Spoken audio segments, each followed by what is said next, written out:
Haleluya. Nah, waktu saya mempersiapkan khotbah di bulan Desember, saya tanya sama Tuhan, Tuhan apa yang Tuhan mau bicara? Ini kan bulan Natal. Kita memperingati hari kelahiran Tuhan Yesus. Tapi kemudian Roh Kudus menaruh di dalam hati saya bahwa umat Tuhan perlu diingatkan bahwa Tuhan Yesus akan datang kembali. Kita memperingati kelahiran Tuhan Yesus 2000 tahun yang lalu ketika Tuhan datang dalam rupa bayi mungil di kandang hewan di Bethlehem. Tapi kali yang kedua Tuhan tidak akan datang dalam rupa bayi mungil. Dia akan datang dalam rupa raja di atas segala raja yang berkuasa dan berotoritas. Dia akan datang dengan segala kemuliaannya. Mari kita lihat, ada banyak ayat referensinya. Saya akan baca aja di dalam 2 Tesalonika 1 ayat yang ke-7.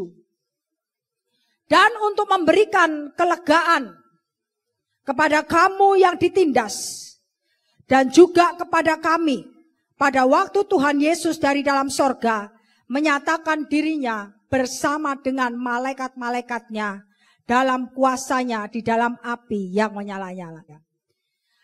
Pengajaran mengenai kedatangan Tuhan Yesus yang kedua kali ini jarang sekali diajarkan di gereja. Padahal di gereja terutama di waktu-waktu ini, di gereja akhir zaman, umat Tuhan harus diajar mengenai second coming.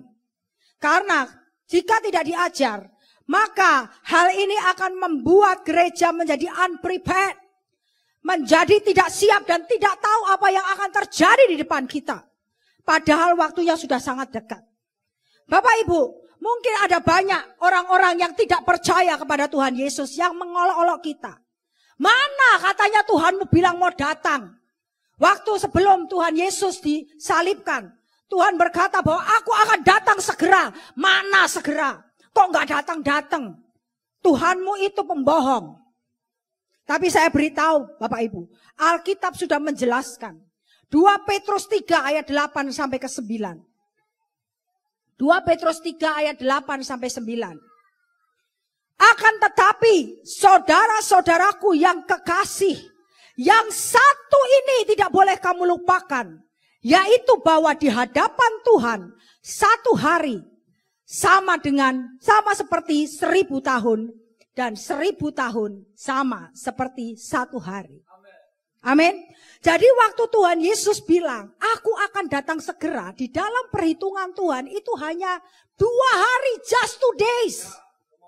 Karena apa? Karena ayat ini. Satu hari sama seperti 1000 tahun. Dan 1000 tahun sama seperti satu hari. Kemudian ayat yang ke-9. Tuhan tidak lalai menepati janjinya. Sekalipun ada orang yang menganggapnya sebagai kelalaian. Tetapi ia sabar terhadap kamu. Karena ia menghendaki supaya jangan ada yang binasa. Melainkan supaya semua orang berbalik dan bertobat. Mengapa Tuhan memberikan waktu sedemikian lama? Karena Tuhan mau membawa sebanyak mungkin jiwa masuk ke dalam kerajaannya. Amin. Karena Tuhan memberikan kesempatan kepada kita, kepada saudara dan saya untuk bertobat. Haleluya. Ini tujuan Tuhan. Tapi ingat, Tuhan tidak lalai. Tuhan tidak lupa untuk menggenapi janjinya. Mari saya jelaskan dulu maksud dari ayat ini. Tuhan menciptakan langit dan bumi serta seisinya beserta kita. Sebagai manusia, itu selama 6 hari. Betul ya? Betul ya? Selama 6 hari, kemudian di hari yang ke-7, Tuhan beristirahat. Ini menggambarkan peta sejarah peradaban manusia yang Tuhan telah rancangkan. Tolong organize PowerPoint saya. Nah ini kelihatan gak ya Bapak Ibu ya? Kelihatan?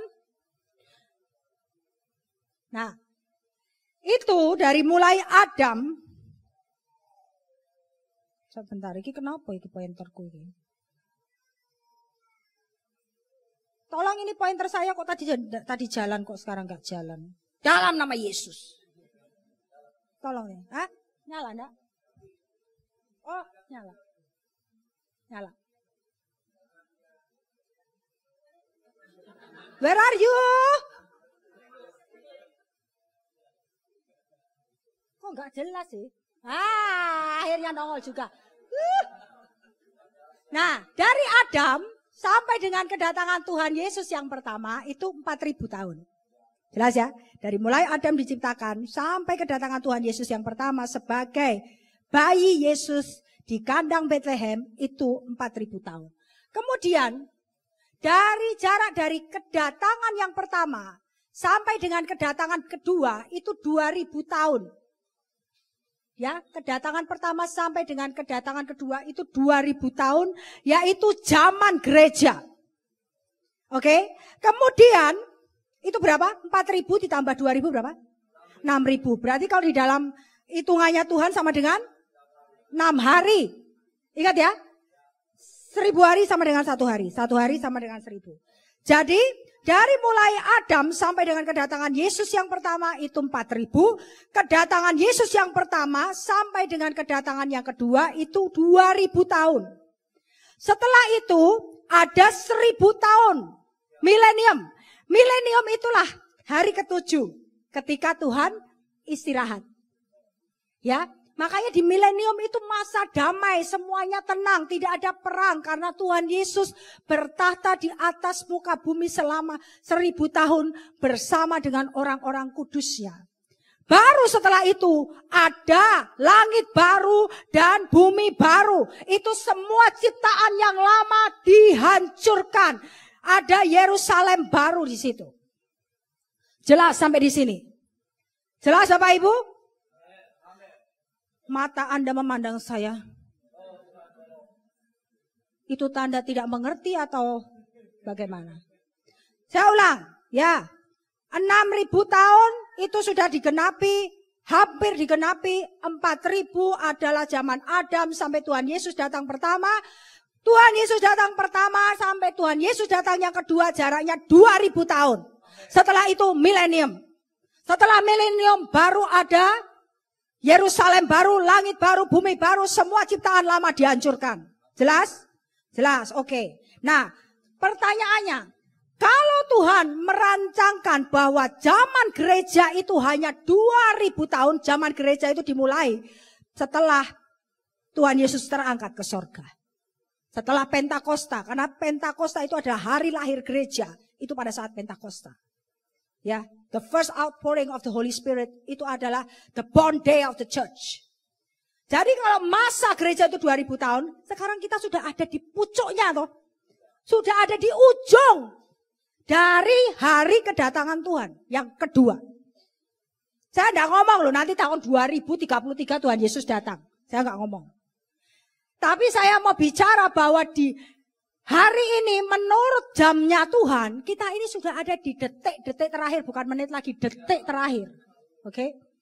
Jadi saya heran kalau ada orang Kristen yang masih main-main, yang masih hidup sembarangan, ya, masih kompromi dengan dosa. Maka dari itu Bapak Ibu, kita harus benar-benar mempersiapkan diri, hidup dalam cinta dan takut akan Tuhan. Berpikirlah bahwa besok itu hari terakhir, ya. Dan saya mau tanya sekarang kepada Bapak Ibu, seandainya Tuhan Yesus datang sekarang, sudah siap belum? Sudah siap apa belum? Apakah Anda akan menjadi orang yang bersuka cita? Tuhan Yesus datang ini, aku angkat aku, atau sembunyi di bawah kolong? Karena ketakutan, masih banyak dosa, masih banyak yang disembunyikan. Nah, malas ibadah. Jadi takut. Orang yang pemalas ibadah itu tuh takut kalau Tuhan Yesus datang. Loh iya, tapi kalau kita yang hidup sungguh-sungguh dalam Tuhan, hidup dalam firman, kita mengharapkan Tuhan Yesus cepat datang dong. Ya toh? Ya, jangan malas-malas baca firman juga. Malas berdoa. Nah sekarang, banyak pengajaran sesat Bapak Ibu yang mengajarkan hal-hal yang tidak alkitabiah tentang kedatangan Tuhan Yesus. Dan saya benar-benar bersyukur karena saya dan Pak Henry memiliki Bapak Rohani Pastor Yang, sehingga kami bisa mendapatkan pewahyuan yang sangat dahsyat dari kakek rohani kami Pastor Brian Bailey mengenai the second coming. Beliau membukakan bahwa harus ada peristiwa-peristiwa yang mendahului kedatangan Tuhan Yesus yang kedua. Tolong tampilkan. Peristiwa-peristiwanya itu ini. Ada 7 peristiwa yang harus mendahului kedatangan Tuhan Yesus. Saya akan menjelaskan ini very slowly. Jadi saya akan bikin ini khotbah berseri mungkin sampai 4 kali khotbah saya baru bisa selesai. Tapi that's okay. Saya akan benar-benar mengajar jemaat Cornerstone untuk mengerti event-event yang harus terjadi sebelum kedatangan Yesus sehingga kita tidak mudah disesatkan. Event yang pertama adalah kebangunan rohani global. Kemudian bangkitnya 10 raja di akhir zaman. Munculnya antikristus. Banyak orang yang menganggap bahwa Tuhan Yesus akan datang dulu baru antikristus datang. Salah. Nanti saya akan bukakan. Munculnya 2 saksi. Ya, masa kesusahan besar. Perang Armageddon. Pengepungan Yerusalem yang terakhir. Baru kedatangan Kristus yang kedua terjadi. Nah, hari ini, pagi ini saya akan membahas soal kebangunan rohani global dan bangkitnya 10 raja. Oke. Ya, kita akan melihat bahwa dalam Alkitab sudah ada nubuatan-nubuatan. Baik itu di Perjanjian Lama maupun kitab para nabi dan bahkan di Perjanjian Baru bahwa sebelum kedatangan Tuhan Yesus yang kedua, gereja Tuhan akan dipermuliakan dan jiwa-jiwa akan datang ke gereja Tuhan. Amin. Yang pertama, referensinya ada di dalam Perjanjian Lama. Dalam Perjanjian Lama, dalam hukum Taurat Musa, itu ada 7 festival utama yang harus dirayakan di dalam hukum Taurat Musa. Yaitu Hari Raya Paskah, Hari Raya Roti Tidak Beragi, Hari Raya Buah Sulung, Pentakosta, Sangkakala, Pendamaian, dan yang ketujuh adalah Pondok Daun atau Festival Tabernakel. Festival-festival ini itu melambangkan masa kehidupan gereja Tuhan.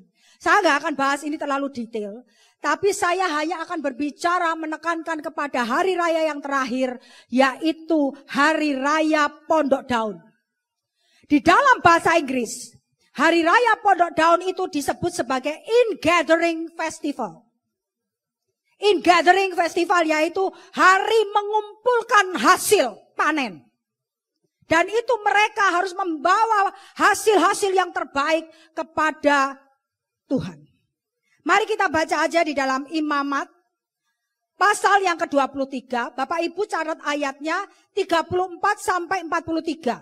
Tapi saya akan bacakan ayat 34 dan 40 saja.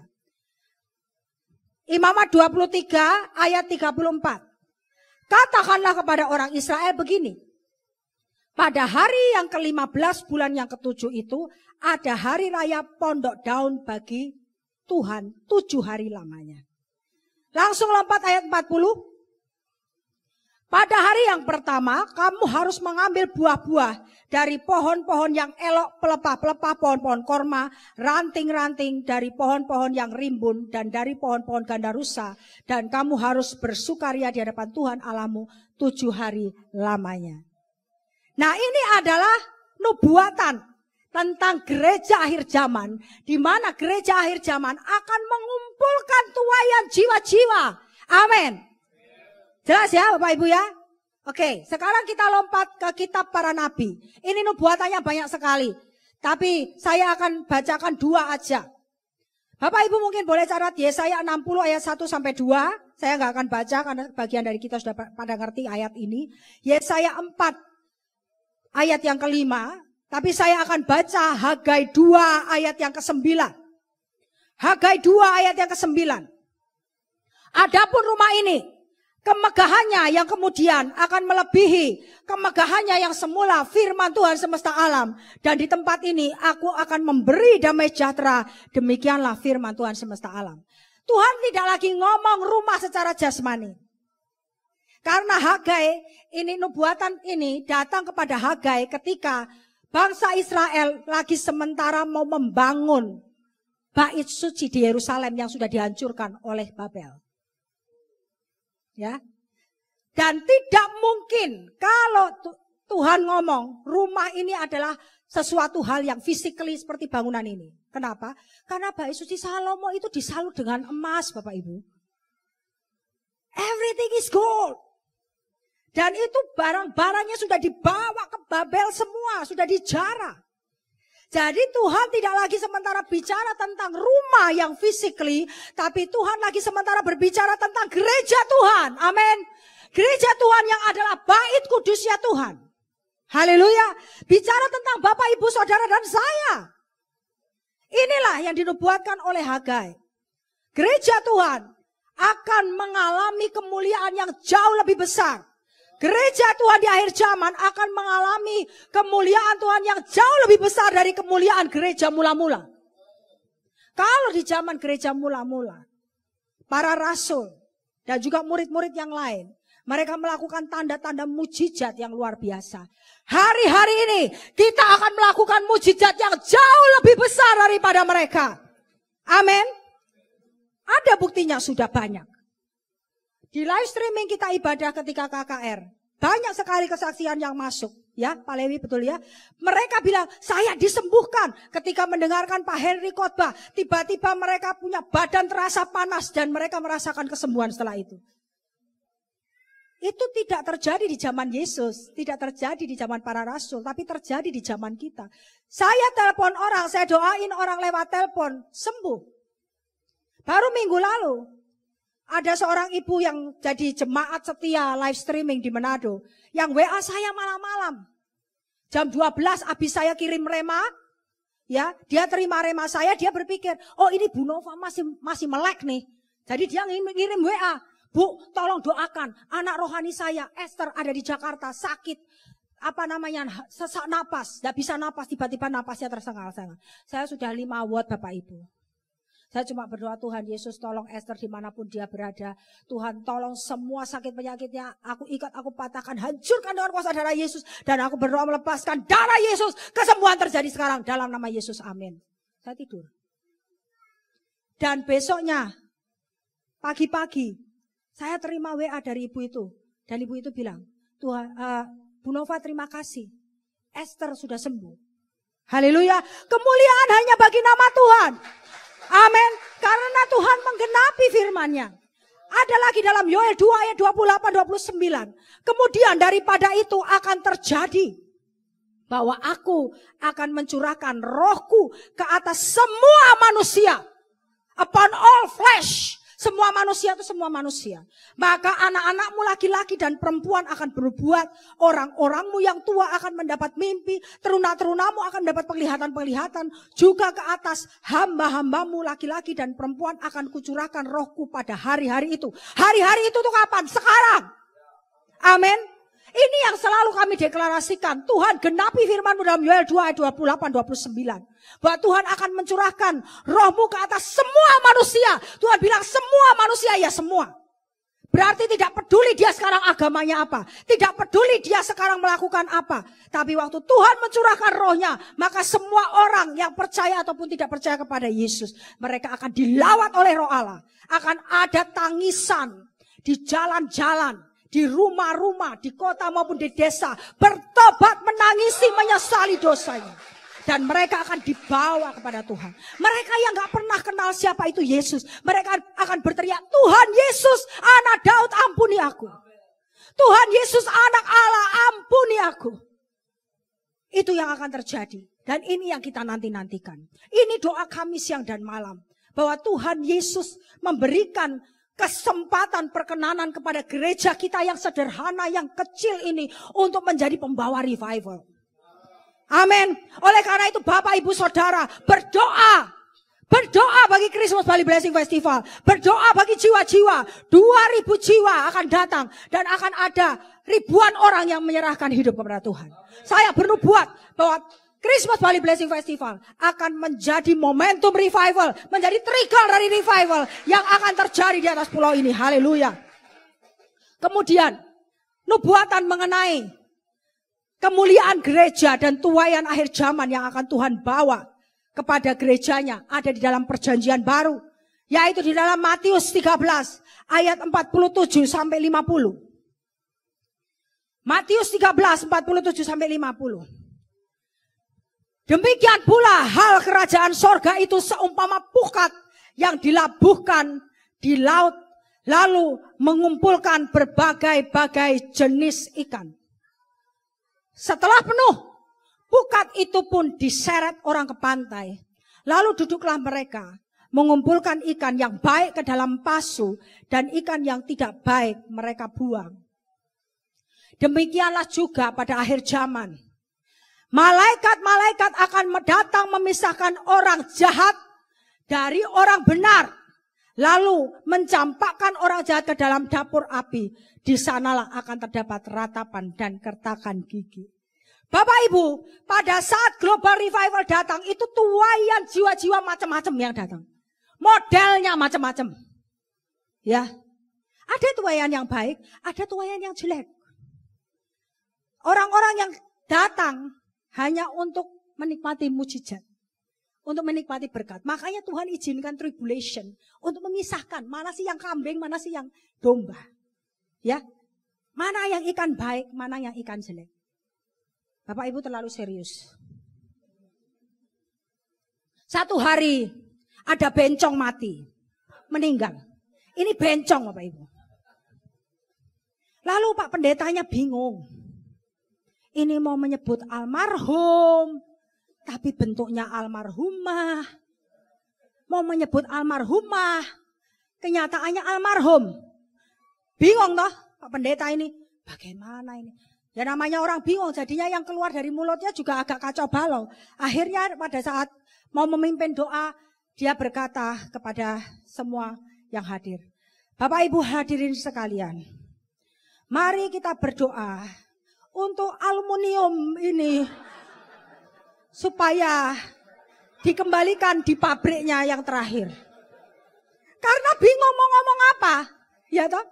Almarhum salah, almarhumah salah, jadinya yang keluar aluminium.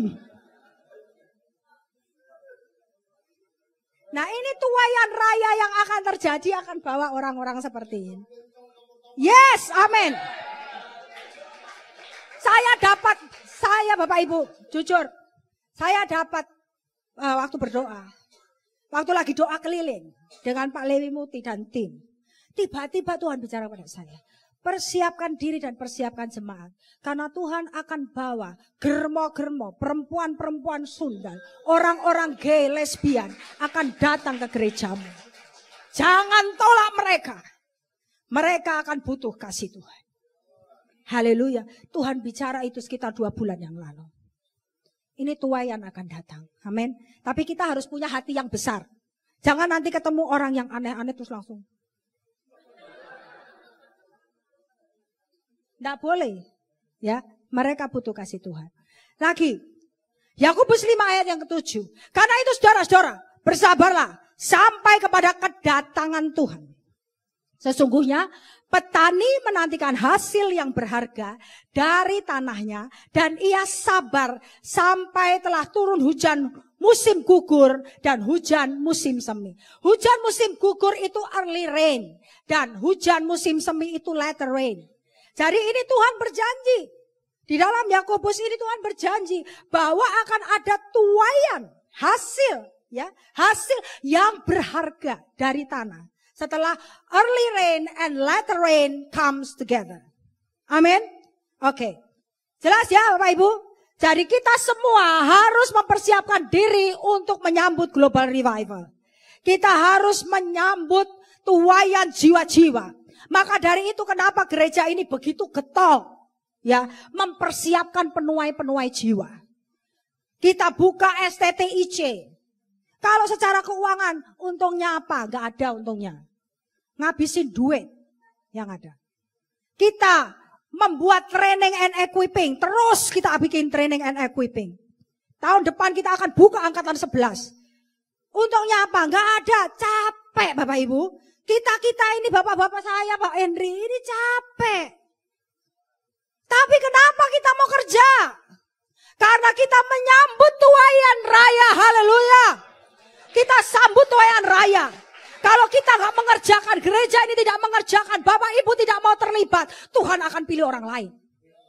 Tapi you will miss your crown. Anda akan kehilangan mahkotamu. Dan itu yang saya tidak mau. Yang Pak Henry tidak mau. Makanya kami bekerja keras. Kami mengucap syukur. Karena baru kemarin hari Jumat. Kita merayakan pembukaan cabang Bangli. Haleluya. Berikan tepuk tangan. Berikan tepuk tangan buat Tuhan. Pak Herman, Ibu Dortia, Alin, dan juga Samuel. Kita perlu memberikan apresiasi kepada mereka. Berikan tepuk tangan buat mereka. Bondo nekat dan ini bonek and boim. You know bonek and boim? Bondo nekat and bondo iman. Ya. Tapi ini yang harus kita kerjakan. Haleluya. Tuayan raya sangat banyak. Ada jiwa-jiwa di sana. Mereka lahir sebagai Kristen. Tapi hidup di dalam dosa. Kumpul kebo sampai sudah pada hamil. Perut buncit-buncit semua ini. Saya bingung. Ini beri-beri kah? Hamil. Ternyata itu isi bayi semua. Saya tanya, sudah menikah? Sudah diberkati? Belum, Bu. Aduh. Habis ini, ambil keputusan lahir baru. Dibaptis Islam, diberkati. Supaya hidup kalian diberkati. Dan tidak tinggal dalam kutuk. Amin. Nah, gereja persiapkan diri. Amin. Tuayan raya di depan kita. Orang akan dengan mudah bertobat. Karena roh Allah bekerja. Dan kita terus berdoa supaya roh Tuhan dicurahkan di atas jiwa-jiwa. Kemudian yang kedua, tadi tanda yang kedua adalah bangkitnya 10 raja. Ke 10 raja ini dimudu-mudu, kami sosolan toh ya aku. Ke 10 raja ini dinubuatkan pertama kali dalam kitab Daniel.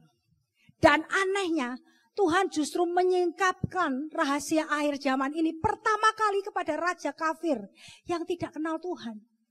Raja Nebukadnezar. Ini membuktikan bahwa Allah kita ini Allah yang berdaulat atas semua orang yang hidup. Atas semua yang bernafas. Dia bisa pakai orang siapa saja termasuk orang yang tidak percaya bahkan orang jahat seperti Nebukadnezar untuk menyatakan kehendaknya. Ya. Singkat cerita, Nebukadnezar mimpi.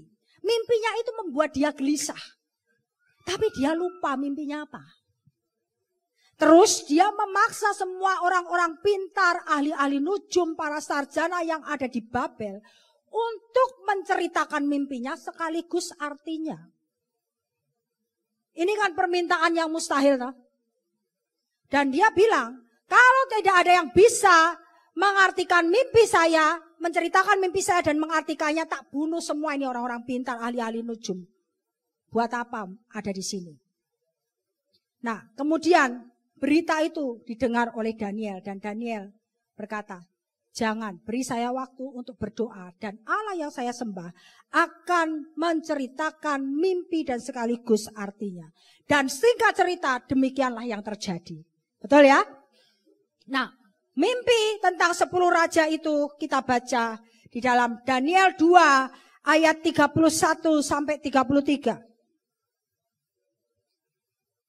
Ya raja tuanku, melihat suatu penglihatan, yakni sebuah patung yang amat besar. Patung ini tinggi, berkilau-kilau luar biasa, tegak di hadapan tuanku dan tampak mendahsyatkan. Adapun patung itu kepalanya dari emas tua, dada dan lengannya dari perak, perut dan pinggangnya dari tembaga, sedangkan pahanya dari besi dengan kakinya sebagian dari besi dan sebagian lagi dari tanah liat. Coba gambarnya, nah. Ini penglihatannya, patung, kelihatan ya Pak? Bu? Atau mungkin dimatiin dulu yang depan. Bisa tolong dimatiin lampunya, biar kelihatan. Jadi ini, kepalanya itu emas tua. Halo, where are you? Ini kok enggak nongol lagi? Nah, ini kepalanya emas tua, ya. Kemudian dadanya ini dari perak. Kemudian ini pahanya dari tembaga. Terus ini kakinya dari besi. Bawahnya ini dari besi, dan dari tanah liat. Tafsirannya, penafsiran dari Tuhan yang diberikan kepada Daniel ada di dalam ayat 38b sampai 43. Daniel 2:38b, Tuankulah kepala yang dari emas itu, tetapi sesudah Tuanku akan muncul suatu kerajaan lain yang kurang besar dari kerajaan Tuanku. Kemudian suatu kerajaan lagi, yakni yang ketiga dari tembaga, yang akan berkuasa atas seluruh bumi. Sesudah itu akan ada suatu kerajaan yang keempat, yang keras seperti besi, tepat seperti besi yang meremukkan dan menghancurkan segala sesuatu, dan seperti besi yang menghancur luluhkan. Maka kerajaan ini akan meremukkan dan menghancur luluhkan semuanya. Dan seperti Tuanku lihat, kaki dan jari-jarinya sebagian dari tanah liat, tukang periuk, dan sebagian lagi dari besi. Itu berarti bahwa kerajaan itu terbagi. Memang kerajaan itu juga keras seperti besi, sesuai dengan yang Tuanku lihat, besi itu bercampur dengan tanah liat. Tetapi sebagaimana jari-jari kaki itu sebagian dari besi dan sebagian lagi dari tanah liat, demikianlah kerajaan itu akan menjadi keras sebagian dan rapuh sebagian. Seperti Tuanku lihat, besi bercampur dengan tanah liat, itu berarti mereka akan bercampur oleh perkawinan, tetapi tidak akan merupakan satu kesatuan, seperti besi tidak dapat bercampur dengan tanah liat. Coba kembali ke gambar saya tadi. Nah, interpretasi dari mimpi Daniel adalah sebagai berikut. Kerajaan pertama, ya, yang dilambangkan dengan kepala emas itu adalah Babylonian Empire. Ya, kerajaan Babilonia atau Babel itu sama. Jadi Bapak Ibu kalau baca di Alkitab mana itu Babilonia dan Babel itu sama. Ya, itu nama lain. Di dunia modernnya adalah Irak. Ya. Jadi sekarang di zaman sekarang itu Babilonia itu Irak.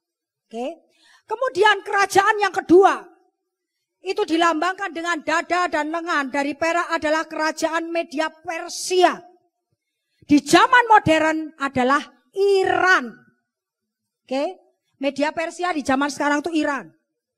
Kerajaan ketiga yang dilambangkan dengan perut dan pinggangnya adalah tembaga, itu adalah Yunani. Kerajaan keempat yang dilambangkan dengan paha dari besi, itu adalah Roman Empire. Ya, kerajaan Romawi. Dan kemudian dilanjutkan dengan gambaran kaki dan jari-jari yang sebagian terbuat dari besi dan sebagian terbuat dari tanah liat. Ini menggambarkan suatu kerajaan-kerajaan, ya, kerajaan-kerajaan yang terhubungkan dengan kekaisaran Romawi yang dilambangkan dengan paha dari besi. Ya, itu terhubungkan. Dengan demikian kita tahu bahwa akan ada 10 raja, 10 jari itu loh. Kaki kita ini kan jarinya 10. Mungkin ada yang punya kebanyakan, ada yang 6. Ada yang punya kurang, mungkin 4. Nah, ini normalnya ya, 5-5. Ya, 10 raja akan bangkit dalam batasan-batasan kekaisaran Romawi kuno. 10 raja ini akan bangkit dari kekuasaan Romawi kuno. Ya, bingung? Tidak apa-apa, saya akan jelaskan lagi. Nah, kemudian akan ada batu yang tidak dibuat oleh tangan manusia yang melambangkan Tuhan Yesus Kristus yang akan menghancurkan mereka. Ya, dan dia akan bertahta selama-lamanya di atas seluruh bumi. Nanti Bapak Ibu baca sendiri ya, di ayat selanjutnya, di ayat 44 sampai 45. Batu itu yang jatuh itu dan meremukkan patung ini itu adalah Tuhan Yesus. Ya, Jesus is our rock. Oke. Nah, kemudian secara cepat kita juga melihat ada 4 kerajaan ini. 4 kerajaan itu Babylon, Media Persia, Yunani dan Romawi itu di dalam Daniel 2:38. Mulai kita akan bahas satu persatu. Daniel 2:38 menjelaskan bahwa Nebukadnezar, Raja Babylon itu adalah kepala yang terbuat dari emas tua. Nah, Sekarang kita melihat kenapa Tuhan pakai lambang ini dengan menggunakan metal, logam. Mulai dari yang paling mulia, itu emas kan? Kemudian turun jadi perak, turun jadi tembaga, turun jadi besi. Dan kemudian besi bercampur dengan tanah liat. Apa artinya? Dan kepala juga, ada kepala, dada, kemudian bagian perutnya dan juga bagian paha dan kaki. Kepala merupakan bagian paling penting dalam tubuh dan di dalam mimpi itu kepalanya emas. Metal yang paling mahal itu emas. Dan dalam mimpi itu kerajaan-kerajaan ini menggambarkan kerajaan-kerajaan lain yang nilainya dalam artian otoritasnya itu lama-kelamaan berkurang. Nilainya, kemuliaannya itu lama-lama kelamaan berkurang. Tapi kekuatannya itu semakin bertambah. Saya ulangi ya. Kan dari emas turun perak, turun menjadi tembaga dan besi. Ini kan logamnya tambah lama tambah tidak mulia. Ya kan? Mulai dari logam mulia. Dan kemudian, tapi kekuatannya itu semakin kuat. Betul enggak? Kepala ini kan paling rentan toh. Dibandingkan dengan paha. Betul kan? Paha ini otot paling besar tuh ada di sini loh. Di sini paling kuat. Nah, demikian juga kerajaan-kerajaan ini. Kerajaan-kerajaan ini secara otoritas mereka akan menurun, tetapi kekuatan secara fisiknya dan kekejamannya tambah meningkat. Daniel 7 ayat yang keempat menggambarkan kerajaan Babilonia sebagai binatang yang pertama dari 4 binatang yang keluar dari Laut Mediterania. Yang pertama, rupanya seperti seekor singa yang mempunyai sayap burung Raja Wali. Aku terus melihatnya sampai sayapnya tercabut dan ia terangkat dari tanah dan ditegakkan pada 2 kaki seperti manusia dan kepadanya diberikan hati manusia. Jadi Babilonia itu dilambangkan sebagai singa dengan sayap burung Raja Wali. Tolong tampilkan gambar saya yang binatang-binatang 4 itu.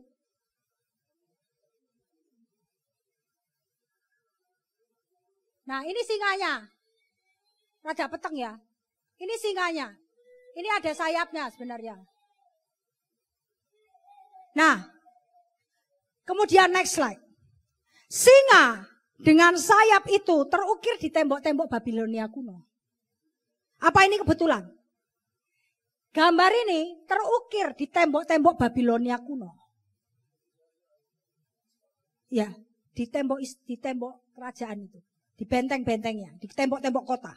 Itu terukir, ukiran seperti ini. Jadi, singa itu kita kenal, singa itu dikenal sebagai apa? Raja hutan. Ya toh?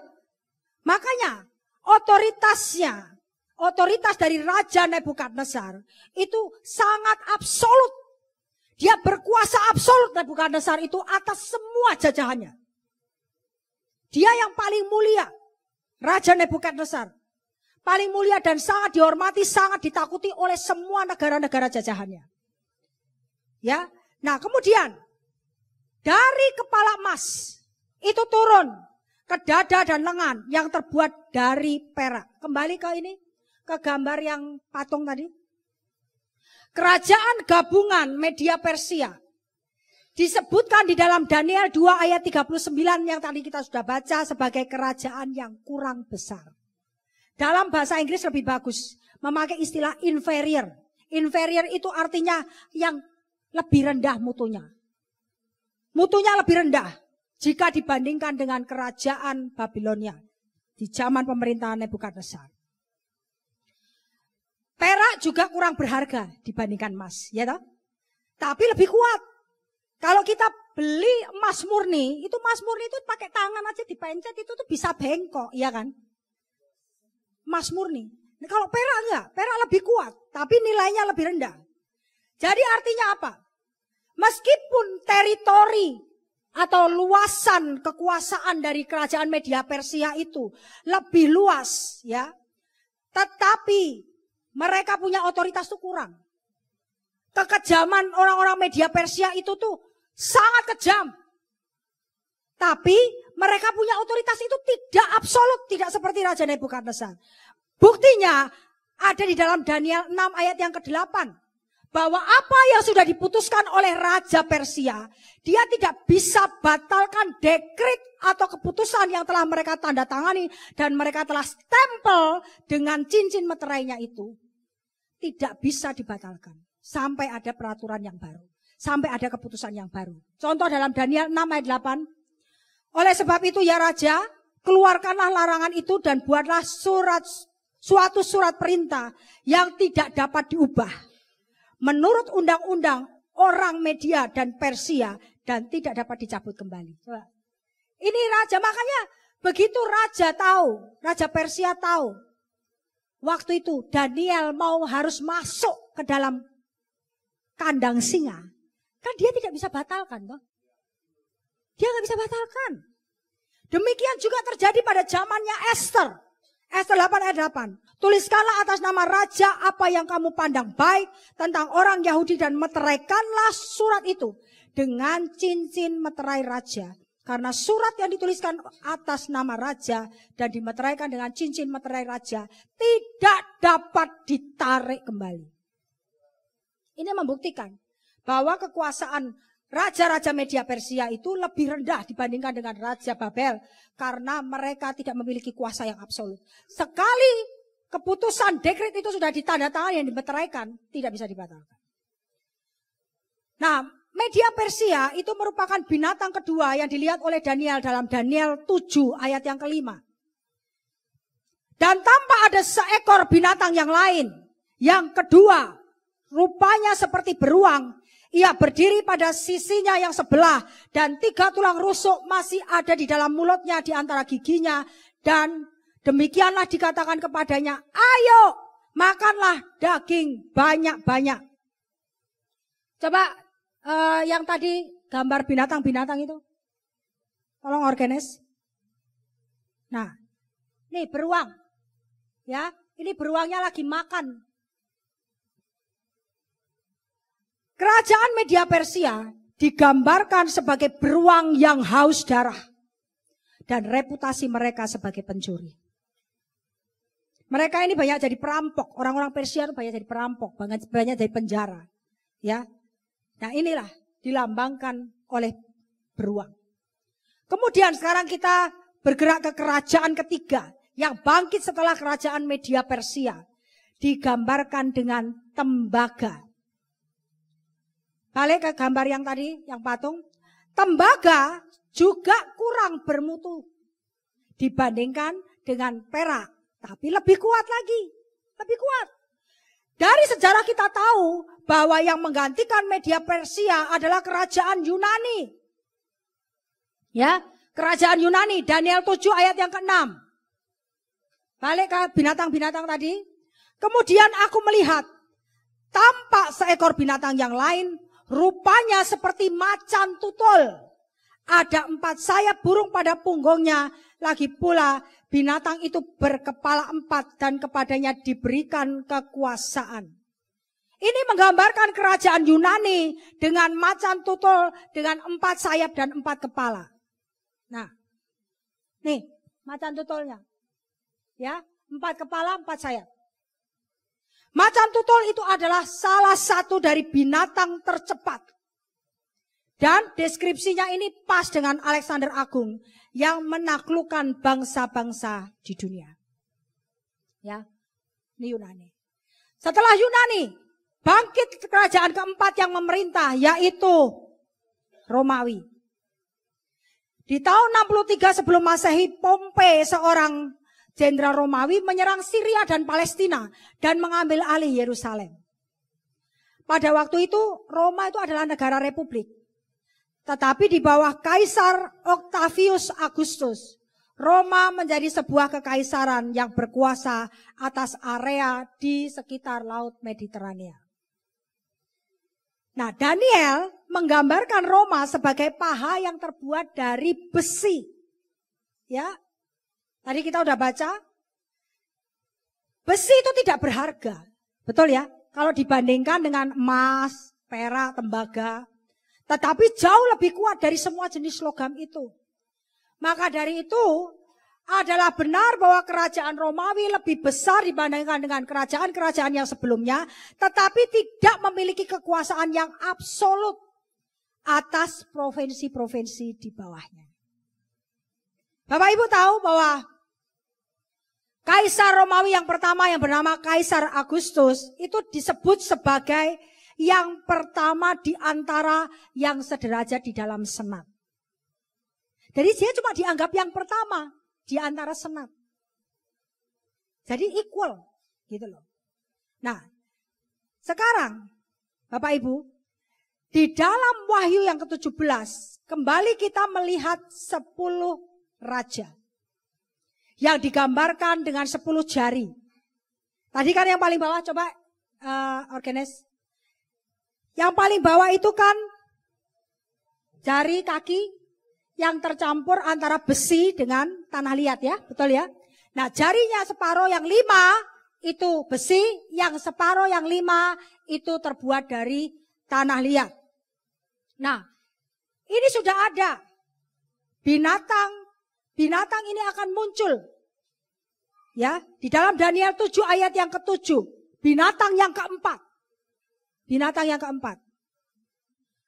Kemudian aku melihat dalam penglihatan malam itu, tampak seekor binatang yang keempat yang menakutkan dan mendahsyatkan.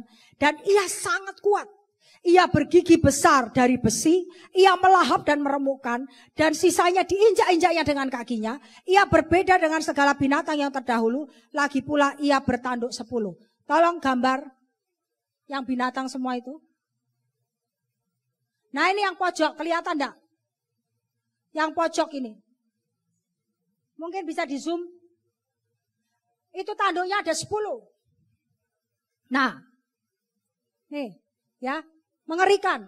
Ini sepertinya kayak monster gitu, bukan binatang yang ada di bumi. Makanya dibilang suatu binatang yang menakutkan dan mendahsyatkan, tidak disebut deskripsinya itu binatang apa. Ya. Nah, Bapak Ibu mungkin bingung ketika membaca kitab Wahyu. Sebentar lagi kita akan baca kitab Wahyu nih. Di kitab Wahyu kita diperkenalkan dengan 7 raja atau 7 kerajaan. Sementara di kitab Daniel kok cuma 4. Ya, tadi kita kan baca 4 ya. Di Daniel 2 maupun di Daniel 7 hanya membicarakan tentang 4 kerajaan. Tapi kenapa di dalam Wahyu kok dibilang ada 10? Ada 7 raja. Ya, mari kita baca aja. Wahyu 17 ayat 10 sampai 11. Bapak Ibu jangan ngantuk. Karena kalau Anda ngantuk, Anda tidak tahu what's happening next. Kalau ngantuk, coba oleskan apa itu? Fresh care. Remason kek, oles di sini ya, atau tapuk, bangun, oke? Ketujuhnya adalah 7 raja, 5 diantaranya sudah jatuh, yang 1 ada dan yang lain belum datang, dan jika ia datang, ia akan tinggal seketika saja. Dan binatang yang pernah ada dan yang sekarang tidak ada itu, ia sendiri adalah raja ke-8. Dan namun demikian 1 dari ke-7 itu, dan ia menuju kepada kebinasaan. 7 kan? Ya, 7 ya. Tadi di Daniel berapa? Apakah Alkitab salah? Nah, kok tahu gak salah? Nah, Anda berpikir, ya, itu kok bisa lain? Oke, saya jelaskan. Ke-7 raja itu mewakili raja-raja negara-negara utama yang telah menyerang Israel. Mulai dari yang pertama itu Mesir, yang kedua Asyur, yang ketiga Babilonia, yang keempat Media Persia, yang kelima Yunani, dan yang keenam itu Romawi. Ya. Dan kerajaan ke-7 adalah kerajaan di mana ke-10 raja itu nanti akan bangkit di hari-hari terakhir. Ya, jelas ya? Coba tampilkan ini, list kerajaan-kerajaan yang itu, yang 7 itu. Nah ini, itu listnya. Listnya kerajaan-kerajaan yang disebutkan dalam kitab Wahyu. Lalu Anda mungkin berpikir, kenapa Mesir dan Asyur tidak dicatat dalam Daniel 2 ataupun Daniel 7? Alasannya sederhana aja. Mengapa? Karena Mesir dan Asyur sudah digantikan dengan Babilonia. Dan pada waktu itu Daniel hidup di masa Raja Babel, Nebukadnezar. Makanya Tuhan menyingkapkan kepada Daniel adalah raja kerajaan Babilonia. Mesir dan Asyur gak dibahas lagi. Jelas ya? Tapi dalam kitab Wahyu itu menjelaskan tentang negara-negara, bangsa-bangsa yang telah menyerang Israel semuanya mulai dari Mesir. Oke, jelas ya? Nah, kemudian Kekaisaran Roma merupakan kerajaan keempat di dalam penglihatan Daniel. Tapi dalam sejarah Israel sebenarnya merupakan kerajaan keenam yang berkuasa atas Israel. Binatang keempat di dalam Daniel 7 yang mewakili Kekaisaran Romawi memiliki tanduk 10. Sudah tadi kita udah lihat ya? Udah kita lihat ya? Mari kita baca Daniel 7 ayat 24. Ke-10 tanduk itu ialah ke-10 raja yang muncul dari kerajaan itu. Nah, 10 raja ini akan muncul dari kerajaan Romawi kuno. Jelas ya? Jelas ya dari ayat ini ya? Sesudah mereka akan muncul seorang raja. Dia berbeda dengan raja-raja yang dahulu. Dan akan merendahkan 3 raja. Nah, seorang raja ini siapa? Ini antikristus. Ini antikristus, ya. Nah, kemudian ke-10 raja ini dibicarakan lagi dalam Wahyu 17 ayat yang ke-12.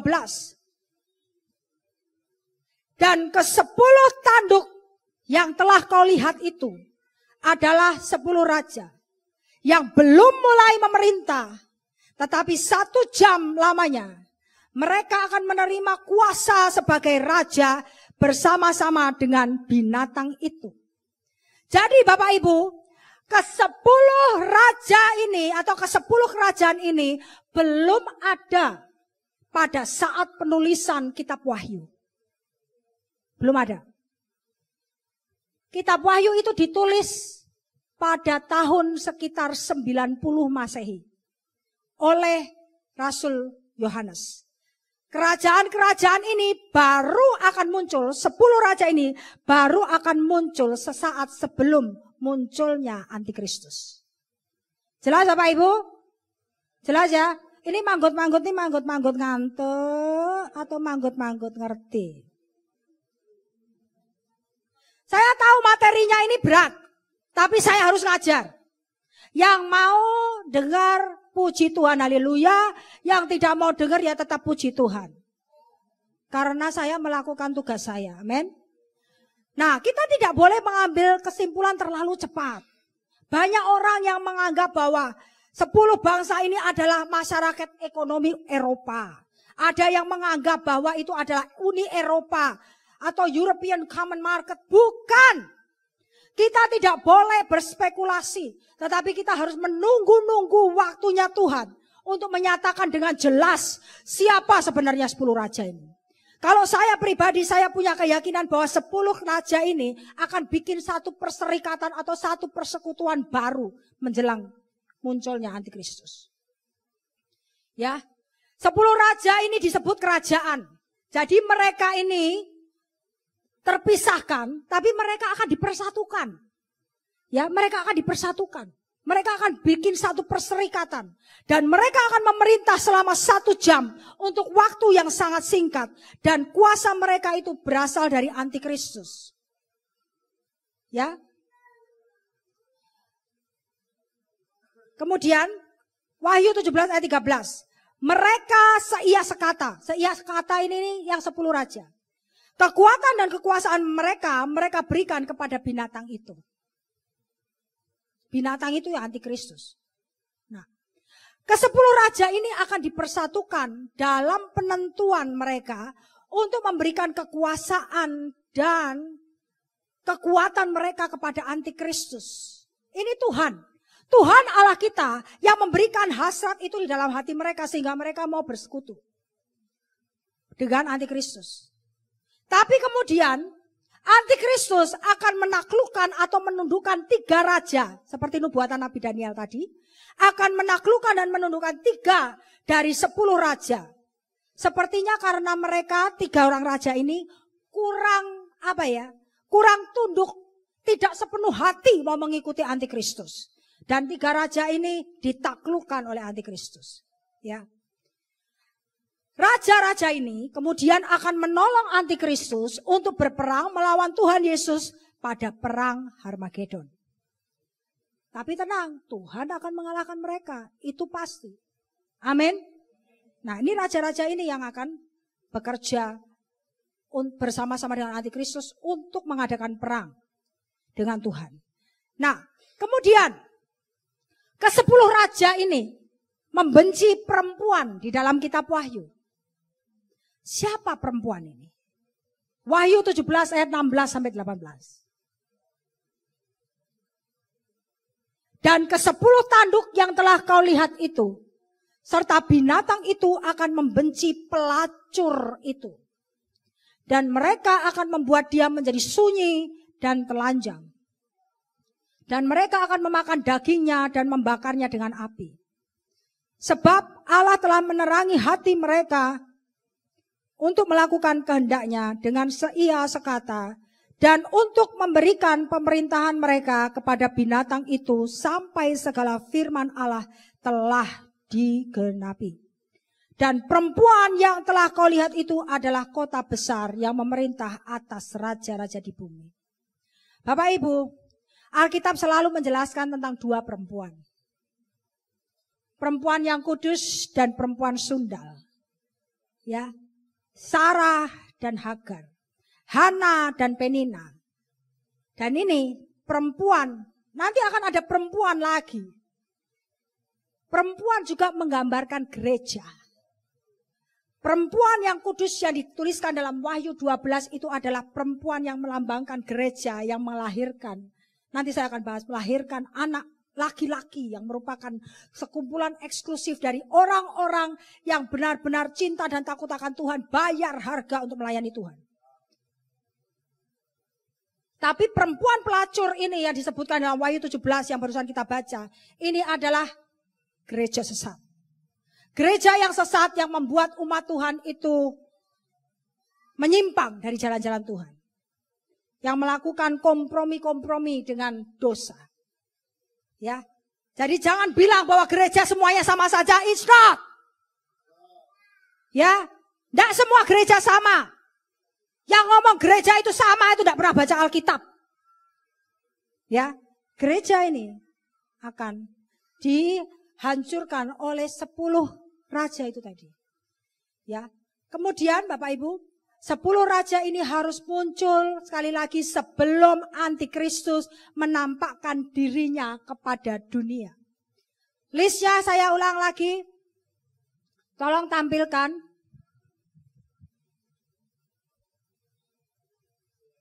Ya, Mesir, Asyur, Babilonia, Media, Persia, dan Yunani. Tadi dikatakan bahwa yang 5 itu sudah tidak ada. Yang 5 ini sudah tidak ada. Tapi yang 10 raja ini akan muncul kembali. Ya, Bapak Ibu. Nanti kita lihat ayatnya tadi ya. Ayat kembali ke Wahyu 17 ayat 10 sampai 11. 5 diantaranya sudah jatuh. Nah ini 5 ini dari Mesir sampai ke Yunani. Sampai ke Romawi. Ya. 5 diantaranya sudah jatuh, 1 ada dan yang lain belum datang. Dan jika ia datang, ia akan tinggal seketika saja. Kembali ke list saya tadi, Orgenes.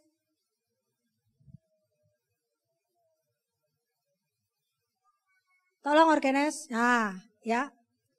Jadi dari mulai Mesir, Asyur, Babilonia, Media, Persia, Yunani. Sorry, Yunani bukan Romawi. Ini 5 ini sudah tidak ada. Sudah nggak ada. Nah, yang 1 kan masih ada tadi bilang. Yang 1 ada itu Romawi. Yang 1 ada itu Romawi. Dan yang lain belum datang. Yang lain belum datang. Ini 10 raja ini belum datang. Ya, belum datang di zaman Yohanes. nulis Wahyu. Jadi kita harus lihat konteks penulisan ini loh, ya. Untuk memahami firman Tuhan itu kita harus lihat konteksnya. Nah, kemudian jika ia datang, ia akan tinggal seketika saja. Dan binatang yang pernah ada dan yang sekarang tidak ada, itu ia sendiri adalah raja ke-8. Saya nggak akan bahas sekarang karena kalau saya bahas sekarang nggak selesai. Saya akan bahas soal antikristus nanti sore. Jadi Bapak Ibu, kalau mau tahu pewahyuan soal antikristus, datang lagi nanti sore. Amin. Datang lagi nanti sore. Kalau nggak bisa datang, nonton live streaming. Karena Anda akan dibukakan siapa itu antikristus. Antikristus itu bukan sistem, Bapak Ibu. Saya beritahu aja sekilas. Antikristus itu bukan sistem, bukan cuma roh.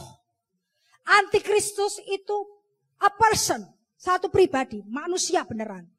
Dan yang akan bikin Anda kaget seperti tadi dikatakan di sini ya. Di dalam ayat yang ke-11 saja. Binatang yang pernah ada dan binatang yang pernah ada dan yang sekarang tidak ada itu. Artinya antikristus itu adalah orang yang pernah ada di masa lalu. Dia pernah hidup dari 5 kerajaan. Dan dia akan bangkit dari jurang maut di akhir zaman. Pasti Bapak Ibu berpikir, Pak Spencer lihat saya. Penasaran kan Pak? Kalau penasaran datang nanti sore. Kita akan buka. Kemarin saya ngobrol sama seorang teman saya. Dan dia berpikir bahwa antikristus itu adalah orang yang akan lahir. Enggak. Dia sudah ada karena ini Alkitab ngomong nih loh. Yang tadi barusan kita baca. Ya. Dan binatang yang pernah ada. Dan sekarang tidak ada. Sekarang tidak ada. Di zamannya Yohanes itu dia tidak ada. Tapi di masa sebelum Yohanes dia ada. Paham? Di zaman Yohanes dia tidak ada artinya dia sudah mati. Tapi sebelum zaman Yohanes dia ada. Tapi dia nanti akan datang lagi. Beda. Kalau Tuhan kita kan yang ada, yang telah ada, dan yang akan datang. Ya, itu bedanya. Antikristus itu kan mencoba untuk meniru Yesus. Makanya dia menjadi yang ada, yang telah ada, sekarang tidak ada, yang akan datang. Nanti saya akan bukakan Bapak Ibu. Tapi nanti sore. Karena kalau saya jelaskan sekarang, nggak cukup waktunya. Oke? Maka dari itu datanglah ke ibadah nanti sore. Supaya Anda Bapak Ibu jelas siapa itu antikristus. Dan Anda tidak akan disesatkan. Amin. Mau belajar mengerti tentang akhir zaman lebih lagi? Haleluya. Mari bangkit berdiri. Korabasyakaratakarala Bapa.